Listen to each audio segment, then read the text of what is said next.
have our responsive reading today. It is number 445 in your hymnal.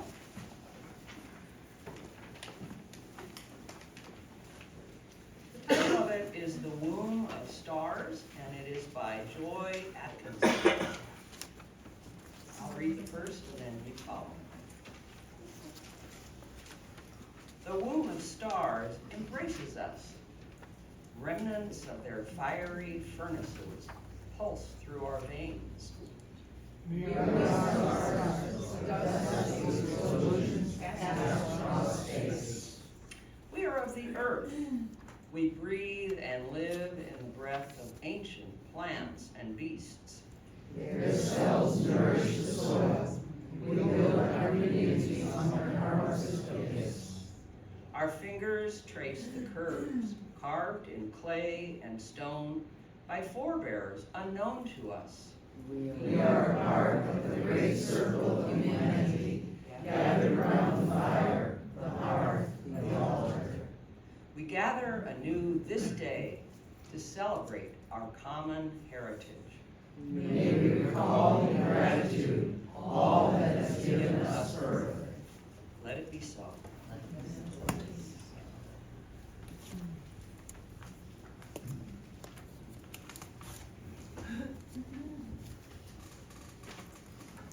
Good morning, everyone. Good morning. Welcome to our 5th annual Burning Bowl ceremony. I can hardly believe it's been 5 times we've done this. This is terrific.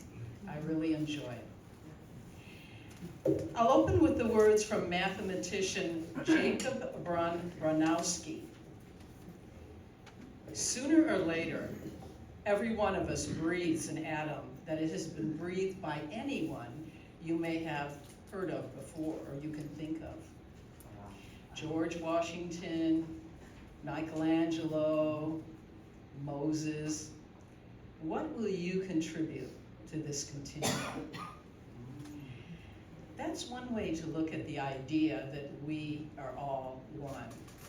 We live in this eternal continuum, as Bronowski would suggest, physically, or as Ernest Holmes would suggest, spiritually. This is a complex journey sometimes, and the pace just seems to be getting faster, accelerating, even if we're trying to simplify. And I know many who are trying to simplify their lives, but doesn't it just seem to be going and going? Yeah, intense sometimes. Rituals like this one, the burning bowl, done around the new year, they're a good way to take a breath, contemplate, and see where we're at. This is not criticism. The more compassionately we can look at each other, and look within, and each other, but look within at what we've created or participated in the last year, the better chance we have at releasing what no longer works for us, especially without shame or judgment. We live on many levels, and we know this. As we contemplate our emotional life, what feelings are we still addicted to? The angry rush of self-righteousness as we don't agree with the political side that we're not on, So we find more news stories to fuel that anger. We doom scroll so that we can, find out what someone else is talking about, all of while feeding that anger. Disregarding our blood pressure spiking, perhaps, or that narrow doom and gloom focus that can poison the atmosphere around us with our families or friends because we are so into that. Is the issue psychological? Old patterns of pain and abuse that cause us to never put ourselves first because we can't find our innate beauty or uniqueness and worthiness?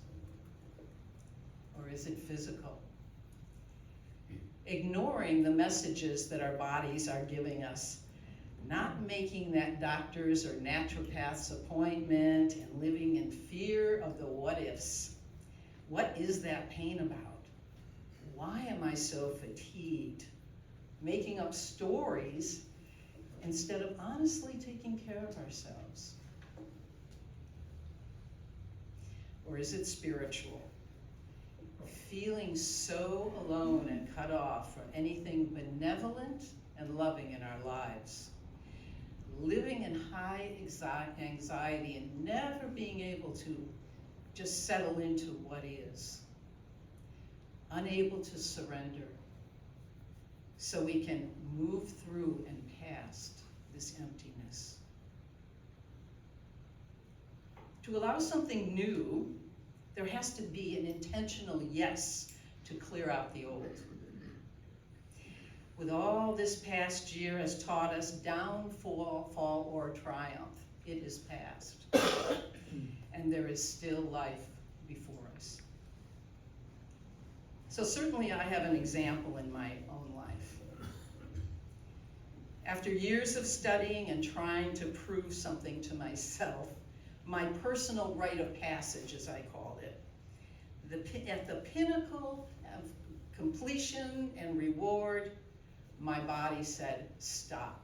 And it really said stop. It was something I could not disregard. I had to pay attention to it. I had to look at all that I had neglected around me, going for this triumph in my mind. My health, my friends, my husband, my pet's affection. And though I accomplished what I set out to do, I can't hold on to that either because it's past. You know, it just went rolling along. I couldn't really be present for it even. So for me, I want to clear out those old patterns of behavior, and they are old ones, just dressed up like something different. My drivenness, that one pointed focus that becomes narrow and blind to my surroundings. I can just go ahead. And that goes along with self-neglect, a kind of mind over matter that feels really powerful. But at a closer look is just an addiction to action and adrenaline. I say this to you because I'm not immune. My spiritual path has just as many potholes as anyone else's. Maybe that's why I like rituals, particularly this one, so much. So my contemplation of this year insists that I slow down, expand into soft focus, get reacquainted with the big picture that I love so much and talk about, but somehow it went from this to this. And clear out the obsessions and addictive thought patterns. And I let the fire consume and clear all of it.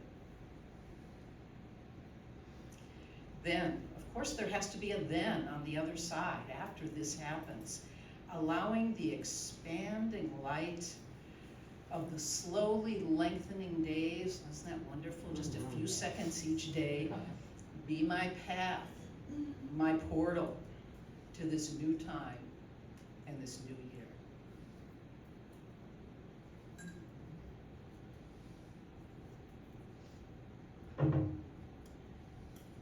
This claiming of the new, of course, is not, reserved for one point in time. A new choice can be made at any time, but doing it in a group, the energy, it adds power. Doing it in this group energy, it adds power. Now, one of my favorite theories, I subscribe to the theory of morphic resonance, a phrase coined by Rupert Sheldrake as he was studying how animals move as a unit. Birds, of course, geese in formation, schools of fish, waves of starlings, animals who move up into the hills when a tsunami is imminent, or folks on a pilgrimage, and people like us gathered in spiritual ritual. As we gather and bring our intention and reverence represented in these slips of paper that carry our promises to ourselves, they're just representations carrying these promises to ourselves, our hopes for healing, these places where we feel stuck and desire release. As we do this in a room, as we do this in the theory of morphic resonance, those of us in the room who have experienced our healing intentions realized in some way, our habits changed, our lives renewed, during this ceremony or at any other time, we imbue this room, this gathering, with a healing stimuli that can influence and carry others' intentions in this room and ritual to fruition. The Power of Eight group that I belong to, we amaze ourselves all the time with what we intend, what we pray for. We sit down every day then and hold them to our heart or meditate with them, and they happen. That is that power of attention, that group attention, that it really brings it forth. Sheldrake is a biologist and a mystic, my favorite combination, where science and the sacred are wedded. That is my favorite place. So, we are all in this together.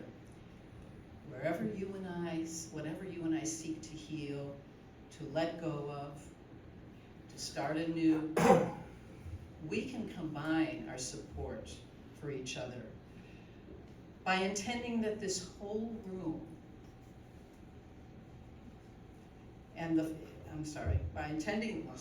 intending that this whole room have each of their fire offerings answered in some way that it is understandable to them. This is personal, some way that it's understandable to them. And we all have different belief systems in here. So however it comes to us, understandable to them. This beautiful community, everything we want for ourselves, ask everything that we want for ourselves to be for everyone else in this room. We make this a personal turning point within the collective of the ritual. The interconnected web of life that we talk about all the time in here, the holy universe as I call it, never gives up on us, ever. We are it, and it is us. There is no separation. So I want to say something about the altar. We are all vibration. This is science, quantum physics. Everything is. We just can't see it most of the time. Crystals have been widely used for thousands of years in many cultures in ceremonies for personal use. They have a particular vibration that enhances our prayers and intentions, besides being just beautiful and uplifting to look at. This is a combination of mine and Deborah Larson's and Jean's crystals, and I put a grid of the 4 directions underneath where we will be putting our intentions in the fire. An added thing for this year, a donation, or whatever one wants to call it, of this large bowl of crystals and stones from Jean and Deborah. And after the ceremony's over, you can go up and pick a few, take them home as a remembrance of this ceremony. And thank you for that. Yeah, thank you.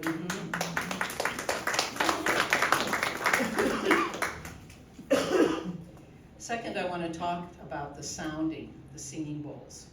Yesterday, I attended a yoga nidra, as Lydia mentioned before. Now, I came in here feeling a lot of pain in my body.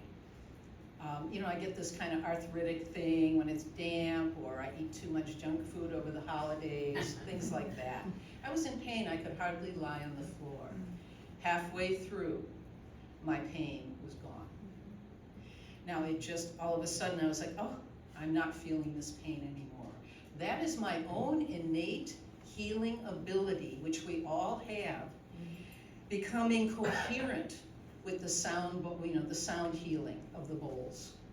It's amazing. I'm so grateful for Deborah Marie to lend them to us this year. It's a great combination for this. Okay, so next. On to the meditation. So as you see those pads of paper here, on your chair, your pencil. So first I'll do a guided meditation.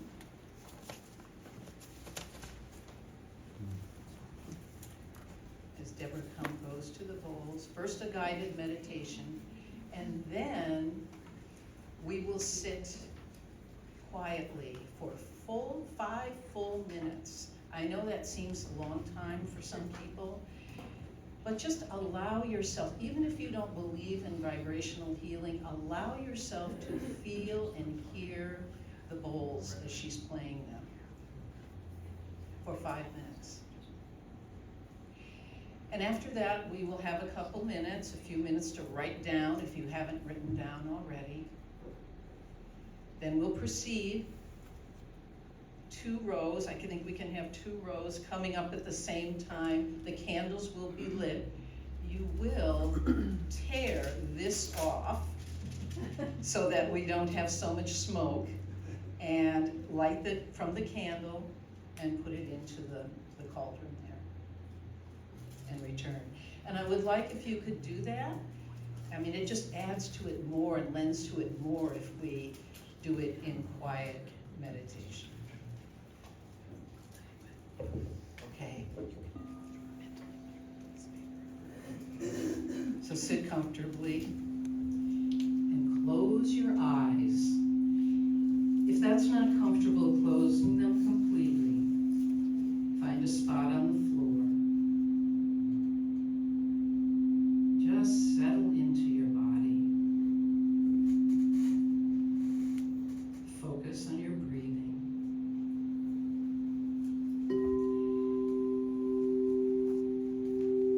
There's no reason to change the breathing at all. Just notice that as it comes into your nostrils, coming down into your lungs, and exhaling as it does naturally.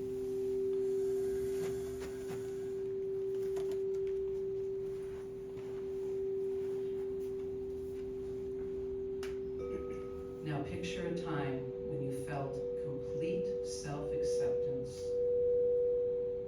or deep appreciation for yourself. That one time when all seemed well, or the very least, completely relaxed. Now scan your body for the place that always holds that tension. Your back, your gut, your jaw, your eyes.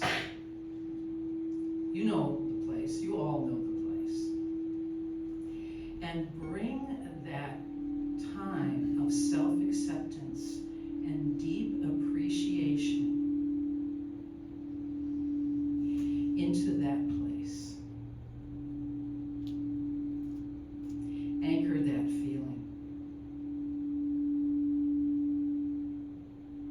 Breathe that acceptance into that place.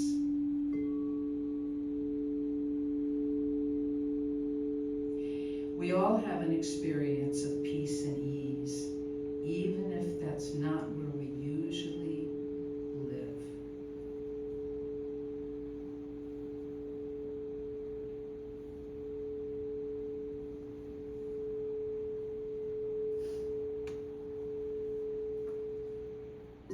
Now for a few moments of silence, 5 minutes, and I'm watching. much attention can you give to yourself, feeling into your body, listening to the sound, or actually feeling the sound? You are worth it. These 5 minutes.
unite us in our renewal, our ongoing transformation.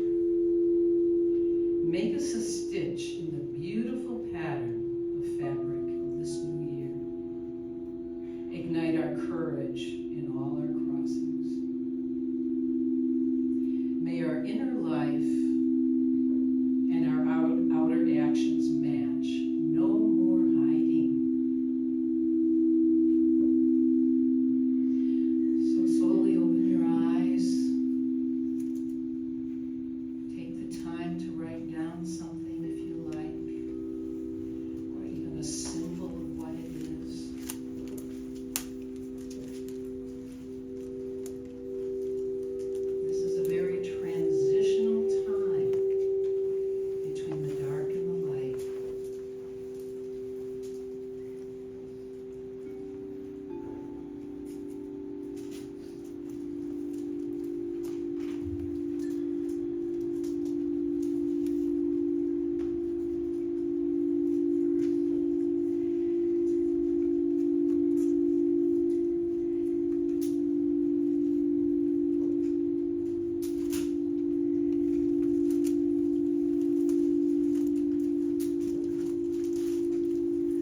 I release this whole ritual to this light, this illumination,